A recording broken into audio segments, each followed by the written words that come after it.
मंच पूजनीय आचार्य लोकेश मुनि जी महाराज, आज इस बहाने काफ़ी दिनों बाद एक साथ मंच पे हुआ। जोड़ी क्रूज जी, राजवीर जी, सोहन जी, भारत रक्षा मंच, उपस्थित बंधु भगिनी, माननीय सूर्यकांत केलकर जी ने आदेश दिया था कि आज के कार्यक्रम में आना है और जिन्होंने अपना संपूर्ण जीवन हिंदुत्व के लिए दिया है, उनका आदेश हमारे लिए सर्वोपरि है और इसलिए हमने कहा कि कुछ भी हो लेकिन थोड़ी देर के लिए भी क्यों ना हो आपके कार्यक्रम में अवश्य आएंगे। विषय जनसंख्या नियंत्रण का है और इस विषय के लिए मैंने 70 दिन 20,000 किलोमीटर की जम्मू कश्मीर से यात्रा शुरू करके उत्तर पूर्व और दक्षिण भारत करते हुए कश्मीर तक लेके गया था। फिर कश्मीर से कन्याकुमारी लेके गया था और कन्याकुमारी से दक्षिण पश्चिम और मध्य भारत करते हुए हम दिल्ली आए थे। समूचे भारत में 2017 के आखिर से लेकर 18 तक इस मुद्दे को हमने स्थापित करने के पीछे केवल जनसंख्या का विस्फोट इतना ही मुद्दा नहीं था, ये मुद्दा तो है ही, लेकिन जनसंख्या का विस्फोट जितना खतरनाक मुद्दा है उससे भी ज़्यादा खतरनाक मुद्दा है जनसंख्या का असंतुलन। और वो भी क्योंकि मैं साफ साफ ही हमेशा कहता हूँ, मुसलमान और हिंदू के जनसंख्या का असंतुलन, यही सबसे महत्वपूर्ण मुद्दा है।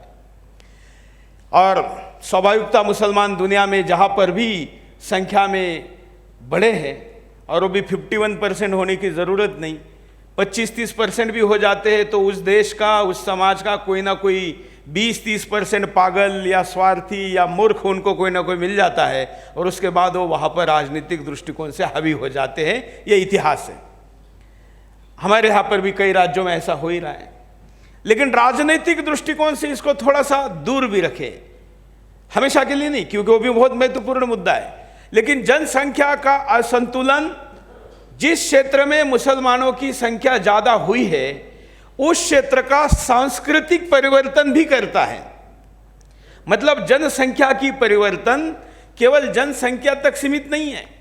जैसे माने कि किसी क्षेत्र में हमारे, मैं उनको अलग धर्म नहीं मानता, हमारे ही सिख भाई ज़्यादा बढ़ जाए तो कोई फर्क नहीं पड़ता, हमारे ही किसी जगह पर जैन भाई बढ़ जाए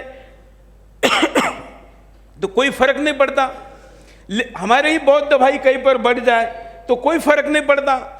लेकिन अगर किसी क्षेत्र में मुसलमान ज़्यादा बढ़ता है तो उसका फर्क पड़ता है। ये साफ साफ हम अपने आसपास में कश्मीर से लेकर केरला तक के कई उदाहरणों में पहले भी देख चुके हैं। अब क्या फर्क पड़ता है इसका ज़्यादा विश्लेषण करने की आवश्यकता नहीं, क्योंकि सारे चेहरे देखकर ज़्यादातर लोगों को मैं जानता ही हूँ कि वो सब इस बात से सहमत है ही कि ये समस्या है। तो समस्या पर ज़्यादा चर्चा करने के बजाय हम इस दिशा में बात करेंगे कि समस्या का समाधान क्या हो सकता है। क्योंकि मुसलमान जहाँ पर संख्या में ज़्यादा है वो केवल भारत में ही, भारत के किसी एक राज्य में ही या केवल कश्मीर में ही कोई अलग से गतिविधि करता है, ऐसा नहीं है। वो भारत हो, वो नेपाल हो, वो श्रीलंका हो या दुनिया का कोई देश हो या किसी भी दूसरे देश का कोई राज्य हो, सब जगह पर उसका जो बिहेवियरल पैटर्न है वो एक जैसा है और इसलिए उस पर ज़्यादा चर्चा करने की आवश्यकता नहीं। आप सब लोग उसके जानकार हैं। हम उसके समाधान की तरफ बात करते हैं। तो समाधान क्या होना चाहिए? तो हमने देखा कि 17 में जब हमने इस विषय पर निर्णय किया कि अभी हमने गंभीरता के साथ निर्णायक लड़ाई लड़नी है, तब तक इस देश के पूजनीय कई शंकराचार्य जी ने, राष्ट्रीय स्वयंसेवक संघ के सरकारेवा सरसंघ चालक जी भी तब तक सुदर्शन जी बोल चुके थे कि भाई हिंदुओं ने अभी देश का गणित सही हो, इसलिए परिवार का गणित थोड़ा बिगड़ भले भी जाए लेकिन चार बच्चे करने चाहिए, ऐसा कहा था, आपको भी याद होगा। लेकिन 17 तक हमने उसका अध्ययन किया और हमारे ध्यान में आया कि ऐसे भाषण में ताली तो मिल सकती है 4 बच्चे पैदा करो कहने से हिंदुओं को, लेकिन कोई पैदा करने वाला हमको तो नहीं मिला। आपको मिला होगा तो मुझे पता नहीं, मुझे तो नहीं मिला। और अगर कोई 2-4 कर भी दे, 200-400 भी कर दे, 2-4 हजार भी कर दे, तो भी समस्या का समाधान होना नहीं है। क्योंकि जब 1 घंटे में या घंटे के बजाय मैं आपको अनुपात में संख्या के बताऊं कि 100 बच्चे जब हिंदुस्तान में पैदा होते हैं, रोज अप्रोक्सीमेट 68,000 पैदा होते हैं, तो जो 100 का आंकड़ा है, जो 100 पैदा होते उसमें 48 मुसलमान के होते हैं। तो अनुपात का रेशियो जो आज आम संख्या में देख रहे हैं, उसको हम जितना नीचे लेकर जाएंगे, मतलब अगर 50 साल और उसके उम्र से ज़्यादा वाले एज में लेके जाएंगे, 50 और 35 के बीच में आएंगे, जैसे जैसे आयु हम घटाते जाएंगे वैसे वैसे आपको अनुपात ज़्यादा बिगड़ते हुए दिखेगा। इसलिए मैं अगर आपको जन्म वाला अनुपात बताऊं तो 100 में 48 मुसलमान हैं और बचे हुए 52 में हिंदू के साथ अन्य सभी हैं। ये जनसंख्या का अनुपात है। और इसलिए जब हिंदू बच्चे कितना भी अपील करने के बाद ज़्यादा पैदा नहीं कर सकते ये दिख रहा था, तो हमने सोचा कि अब उपाय क्या है। तो उपाय हमने जहाँ से समस्या शुरू हुई वहाँ गए। तो समस्या शुरू हो गई 1952 में, जहाँ नारा दिया गया था हम दो हमारे दो। मैंने नारा शब्द यूज किया, ये कोई नीति नहीं थी, ना ये नियम था, कानून तो बिल्कुल नहीं था, केवल नारा था, हम दो हमारे दो 1952। लेकिन हिंदुओं ने उसको वेद मंत्र की तरह माना और एकदम से उसको इतना ज्यादा फॉलो करना शुरू किया। भाई मुझे भी 5 मामा और 8 मौसियाँ थी, लेकिन उसके बाद के जनरेशन में हम 2 भाई है, 2 बहनें हैं, आज मेरे भी 2 बच्चे हैं। तो हमारे हिंदुओं ने तो इतना माना, लेकिन उधर उसका कोई असर पड़ा क्या? नहीं पड़ा, क्योंकि वहां पर 52 में नई नीति निर्धारण हुई थी, वहां पर 47 में ही निर्धारित हुई थी कि पाकिस्तान लड़के लिया है और अब हंस के मतलब बच्चे पैदा करके हिंदुस्तान लेना है, यह तभी निर्धारित हो गया। इसलिए 52 के नारे का उन पर कोई असर नहीं पड़ा, लेकिन हम पड़ा। और इसलिए ये अनुपात की गंभीरता देखते हुए हमने कहा कि कोई अपील के बाद भी तो कुछ हो नहीं रहा है, तो उपाय क्या हो सकता है? तो उपाय हो सकता है कानून ही, क्योंकि हम इस देश को कानून का राज मानते हैं। अभी तक कुछ कुछ मैं भी मानता हूँ, पूरा नहीं मानता हूँ, लेकिन थोड़ा बहुत मानता हूँ कि हाँ कानून का राज है, भले ही वो हिंदुओं के लिए हो, लेकिन थोड़ा बहुत है। बाकी उस कानून को कौन मानता है इस आधार पर है कि राज है क्या नहीं, लेकिन कानून का राज है तो कानून से समाधान होना चाहिए। तो फिर कानून के द्वारा हो सकता है क्या? तो दुनिया में कहीं हुआ है क्या? तो आप चौंक जाएंगे। इस्लामी देशों में हुआ है। जो इस्लामिक देश है वहां पर 2 बच्चों की या कम बच्चों की नीति है और उसका पालन होता है, भले हो बांग्लादेश हो, भले हो पाकिस्तान हो। क्योंकि हिंदुस्तान के विभाजन के बाद जो मुसलमान हिंदुस्तान में रह गए वो 10 गुना बढ़े। कितना? 10 गुना। लेकिन पाकिस्तान में जितने मुसलमान गए वो केवल 4 गुना बढ़े, क्योंकि वहां पर उन्होंने इस नीति का अवलंबन किया, पारिवारिक तौर पर भी किया, धार्मिक तौर पर भी किया और राज्य ने भी, मतलब सरकार ने भी किया। बांग्लादेश में भी हुआ। इतना ही नहीं, जिस खलीफा का राज ये पूरे दुनिया में लाना चाहते हैं उस तुर्की ने भी किया। तुर्की करके तो दशक बीत चुके हैं। तो भाई इसका मतलब कानून से मुसलमान बच्चा कम पैदा करता है, अनुपात ठीक हो सकता है। इस पर हमने कहा पहला प्रयोग इस पर करके देखते हैं, और इसलिए हमने 1952 के नारे में थोड़ा बदलाव किया। नारा था हम दो हमारे दो, हमने कहा कि थोड़ा सा हमारी स्टाइल में नारा जाना चाहिए, और इसलिए हमने उसमें इब्बट लगाया और हमने कहा हम दो हमारे दो तो सबके दो, ये नारा होना चाहिए। और सबके 2 होंगे तो ही हमारे 2 होंगे, ये कंडीशन लगानी चाहिए। और इसके साथ हमने नारा दुरुस्त किया और इसको नीति बनाने के लिए समूचे देश की यात्रा की। अब कानून लाना है। वैसे तो इस देश में कोई एनजीओ तय करती है तो जल्दी कानून आता है, क्योंकि उस एनजीओ को विदेशी फंड आता है। अब भारत की कौन सी पत्नी चाहती थी कि वैवाहिक बलात्कार का कानून आए? मुझे तो नहीं कोई ऐसी पत्नी मिली। किसी ने मैरिटल रेप की मांग करने की मैंने कोई सोशल मीडिया के पोस्ट भी नहीं देखी थी, लेकिन एनजीओ को लगा तो जज साहब को लग गया। ये इस देश का नियम है, क्योंकि पैसे का प्रभाव है। तो हमने कहा कि ये प्रभाव तो हमारे पास नहीं है। तो लोकतंत्र में क्या है कि जनता जो मांगती है वो आता है। तो जनता कितनी मांगे? तो हमने कहा भारतीय जनता पार्टी की सत्ता है और उनकी मेंबरशिप 10 करोड़ हुई है, तो हम भारतीय जनता पार्टी के मेंबरशिप के बराबरी की संख्या का सिग्नेचर कैंपेन करेंगे। और हमने 2018 में 18 फरवरी 2018 से सिग्नेचर और मिस कॉल का कैंपेन चालू किया, और मैं जब आज आपके सामने खड़ा हूं तो 8,86,00,000 सिग्नेचर और मिस कॉल हमने एकत्र किए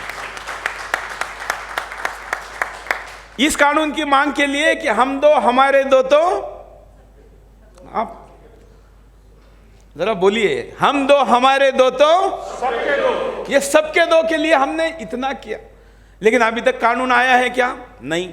लेकिन कुछ लोग, हाँ कानून आना चाहिए, और ये लाए इसके लिए जनता ने, तो मैंने जनता का नंबर आपको बता दिया, लेकिन आप जानते हैं कि कितने सांसदों ने कैमरे पर इस कानून का समर्थन किया है? तो उसकी संख्या, जब तक मैं आपके सामने खड़ा हूं, पिछली बार के नहीं बता रहा हूं जो कि 19 को चले गए, 19 के बाद, क्योंकि सुदर्शन का कैमरा जाता है तो उसके सामने क्या सांसद बोलते हैं, भारतीय जनता पार्टी के सिवा भी, मुस्लिम लीग छोड़ के, यहां तक कि समाजवादी पार्टी के भी मुस्लिम महिला सांसद ने इस कानून का समर्थन किया, जिसकी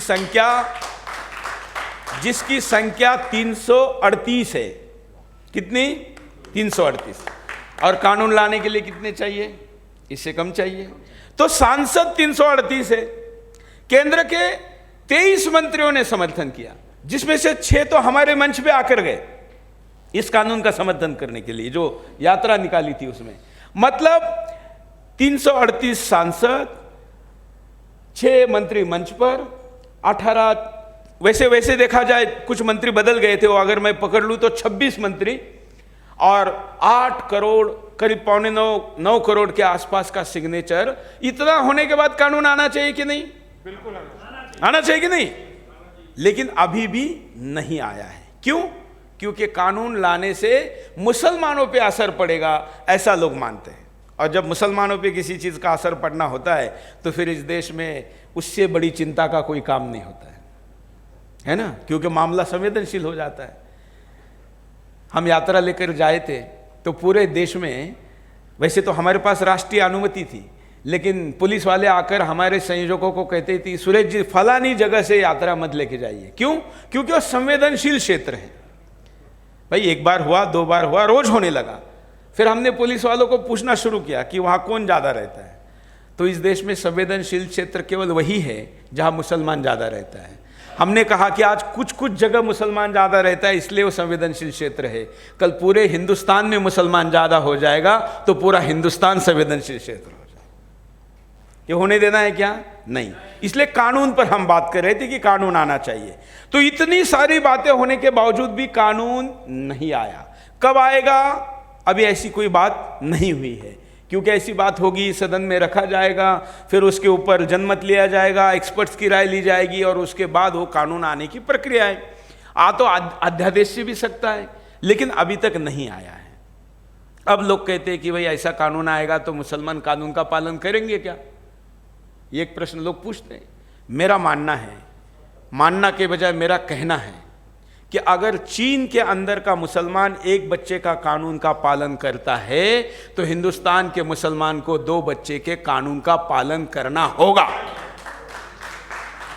ये जब तक नहीं बताया जाता, और वो भी ठोक बजाकर नहीं बताया जाता, नहीं भाई वो बुलडोजर के आगे खड़े हो जाते। अरे भाई ये तो उनकी ताकत नहीं है, ये बुलडोजर की कमजोरी है कि वो रुक गया। मानते हैं ना आप? ऐसा मानते हैं ना? ये बुलडोजर चलाने का आदेश देने वाले की कमी, क्यों रुक गया? भाई कानून का राज अगर है और कानून का असर सब पे होने वाला है, तो फिर वो कानून बनेगा तो उसका पालन सबको करवाना पड़ेगा। और वो कानून का पालन अगर मुसलमान नहीं करते हैं तो ये राज्य की, देश की कमजोरी है। और इसलिए देश की कमजोरी को दुरुस्त करना होगा। तो फिर वो मजबूती कैसे दी जाती उसको अलग से बताने की आवश्यकता नहीं है। और अगर नरेंद्र मोदी जी जैसे प्रधानमंत्री के होते हुए, अमित शाह जी के जैसे होम मिनिस्टर के होते हुए भी अगर एक कमजोरी का रोना रोया जाएगा तो फिर मुझे नहीं लगता कि इस देश में दूसरे किसी नेता में लाने का दम है। और इसलिए वो कहते हैं ना कि अवसर भी है, दस्तूर भी है, कुछ उर्दू में कहते हैं, लेकिन मैं उर्दू कहावतें नहीं बताता, इसलिए मैं कहूँगा कि मोदी भी है, शाह भी है, 303 का बहुमत भी है, देश की ज़रूरत भी है और गद्दारों को कठोर संदेश जाने की आवश्यकता भी है। और इसलिए ये कानून आना चाहिए, और ये कानून अगर नहीं आता है तो फिर हिंदू के अस्तित्व का प्रश्न है। और अब दुनिया में दूसरा कोई देश हिंदू को ले और वहाँ पर वो आश्रय दे और वहाँ से फिर इसकी मुक्ति की लड़ाई लड़ी जाए, ऐसे दिवा स्वप्न देखने की मूर्खता करने की आवश्यकता भी नहीं है ना। ऐसा संभव है, क्योंकि पूरा यूरोप तो अभी जनसंख्या के अनुपात पे जब हम बात करें तो यूरोप का उदाहरण हमको लेना चाहिए। जो यूरोप कहता था कि जिनके पास है और जिनके पास नहीं है, ये उन दोनों के बीच की लड़ाई है। जब हिंदुस्तान में बॉम्ब धमाके होते थे, यहाँ पर आतंकवादी हमले होते थे, तो पश्चिम क्या कहता था, खास करके यूरोपियन देश क्या कहते थे, नहीं नहीं नहीं, ये कोई रिलीजियस मैटर नहीं है, ये कोई कम्युनल मैटर नहीं है, ये मैटर जिनके पास है और जिनके पास नहीं है उनके बीच का है, ऐसा ही कहते थे ना। लेकिन आज यूरोप ने तो सब दे दिया, घर दे दिया, उनको सोशल सिक्योरिटी दे दी, सब कुछ दे दिया, लेकिन अब यूरोप बचने की संभावना है? नहीं है। तो अगर आपने सब कुछ देने का प्रयोग भी करके देखा तो भी बचने की संभावना नहीं है, तो फिर हिंदुस्तान में क्या दिया क्या न दिया ये हिसाब करने की आवश्यकता है क्या? अगर करने का है ही तो फिर मैं कहता हूं कि इससे शुरुआत करनी पड़ेगी, क्योंकि अगर कोई ज़्यादा हिसाब किताब करने की बात ही करता है कानून की, अपने अधिकारों की, तो मैं कहूँगा कि 47 में इस्लाम के नाम पर पाकिस्तान दे दिया है, फिर हिंदुस्तान में मुसलमानों का क्या काम है, यहाँ से बात शुरू करनी पड़ेगी।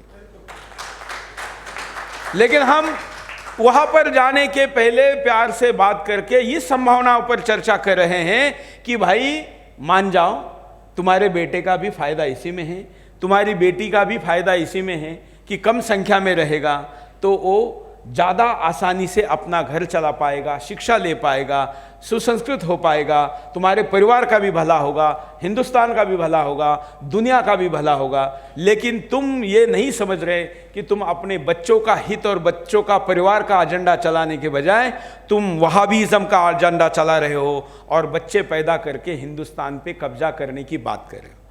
ये बात केवल बात तक नहीं है। आपको गद्दाफी नाम याद होगा।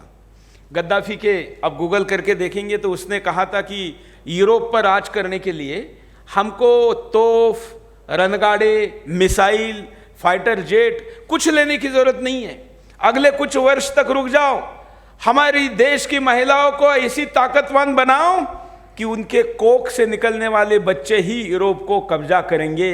ये कब बोलता था वो? 60-70 के दशक के उसके भाषण है। उसके बाद के आज हम 2000 मेरे ख्याल से गद्दाफी 17 में गया, बराबर ना, 17-18 ऐसा कुछ हुआ होगा, तब तक भले ही चला गया हो, लेकिन उसका सिद्धांत आज यूरोप में सत्य साबित हुआ है। और इसलिए ये ही एकमात्र ऐसा हथियार है जिसके आगे आपका रणगाड़ा काम नहीं करेगा, जिसके आगे आपकी तोफ काम नहीं करेगी, जिसके आगे आपका मिसाइल काम नहीं करेगा, और जिसके आगे आपका कोई भी शस्त्र काम नहीं करेगा। और इसलिए अगर आपका कानून का आश्रय भी काम करने वाला नहीं है तो फिर आप मान जाइए कि लॉ एंड ऑर्डर की सिचुएशन समाप्त हो गई है, कानून का राज विफल हो गया है। और अगर कानून का राज विफल होता है तो उसके बाद फिर मार्शल लॉ की बात होती है। हम आशा करते हैं कि वो स्थिति आएगी नहीं, और हम बड़ी सभ्य भाषा में जिसकी मांग कर रहे हैं। हमने ये भी नहीं कहा कि हिंदू के 2 और मुसलमान के 1, अभी तक तो नहीं कहा है। लेकिन अगर ये बात ज़्यादा वर्षों तक चली तो फिर शायद 2-3 वर्षों बाद हमको हमारा नारा बदलना पड़ेगा। फिर कोई कहेगा कि भाई 2 और 2 की बात नहीं हो पाई तो 2 और 1 की बात होगी क्या? तो फिर मैं कहूँगा कि जब चारा नहीं रहता, जब कोई विकल्प नहीं रहता, साधारण जिसको कहा जाता है बिल्ली, वो बिल्ली भी अगर सारे दरवाजे बंद कर ले और कोई उसके ऊपर हमला कर दे तो वो भी हमलावर के ऊपर हमलावर हो जाती है। हम तो शेरों की औलादे हैं, बिल्ली अगर ऐसा करती है तो शेर क्या कर सकता है, इसका विचार करिए। इतनी ही सभ्य भाषा में अपनी बात को यहाँ पर रखता हूँ, क्योंकि आजकल मेरा हर भाषण सर्वोच्च न्यायालय में जा रहा है और हेड स्पीच के एक लिस्ट में आपकी संस्था का नाम ना जुड़े, और शांति का संदेश देने के लिए विश्व भर में घूमने वाले हमारे शांति के प्रतीक जो हमारे साथ यहाँ पर लोकेश मुनि जी है, लोकेश मुनि जी आपका नाम भी और एक FIR में मेरे साथ ना जुड़ जाए, इसलिए लेकिन लोकेश मुनि जी भले ही शांति का संदेश देते हो, लेकिन ये संदेश महावीर का संदेश है, जो ये कहता है कि शांति स्थापित करने का जो अधिकार है वो केवल महावीर को है, और हिंदू से बड़ा महावीर विश्व में कोई नहीं है, और वो पुनः जागेगा, लड़ाई लड़ेगा, जीतेगा और हिंदू राष्ट्र बनेगा। इसी आशा के साथ यहाँ पर रुकता हूँ। धन्यवाद, नमस्कार।